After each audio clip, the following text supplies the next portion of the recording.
My name is Dr. John Thurraja, and I'm board certified in internal medicine. I'm also board certified in geriatric medicine as well. And this video is going to be about ranitidine. The brand name for ranitidine is Zantac.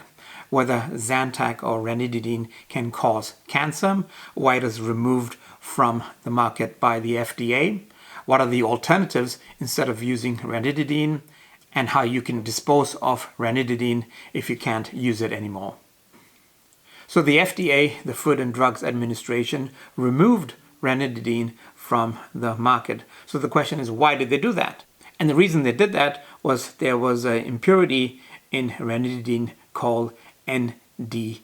And there were increased levels of NDMA at room temperature, and there were also increased levels at above room temperature.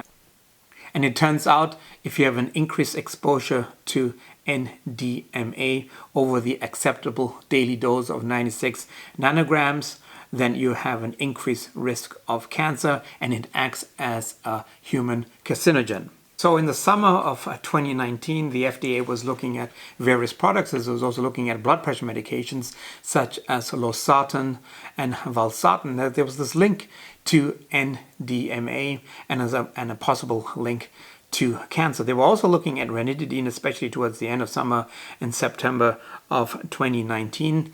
And at that time, they could not conclude with sufficient evidence whether there was a link to cancer or not, although NDMA was found at lower levels. What does ranitidine do? So ranitidine is what you term as an H2 blocker. It works on the stomach, on those H2 receptors there, and the way it works, it suppresses the acid, so the pH of the stomach goes up, and there is increase the growth of bacteria, and if there's more bacteria, it can cause and produce nitrates, and these nitrates, they can interact with chemicals called amines, and they can produce nitrosamines. Now nitrosamines can be linked with cancer, and that's the link with NDMA. So what other medications can be taken instead of 150 milligrams of ranitidine? You can take cimetidine at 400 milligrams, famotidine at 20 milligrams, and nisatidine at 150 milligrams.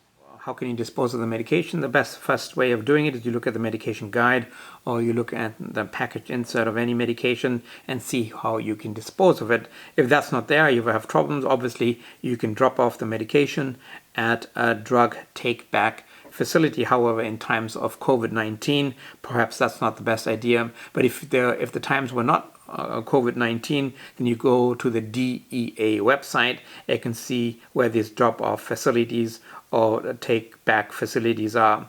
Then you can figure out whether a drug is on the flush list, whether this can be flushed down the toilet or not on the flush list. Then you can trash it at home. So it's a short synopsis of ranitidine and why ranitidine is being taken out of the market and how it might cause cancer, especially stomach cancer. I hope you enjoyed this video, and if you enjoyed this video, like, comment, and subscribe, and see you at the next video.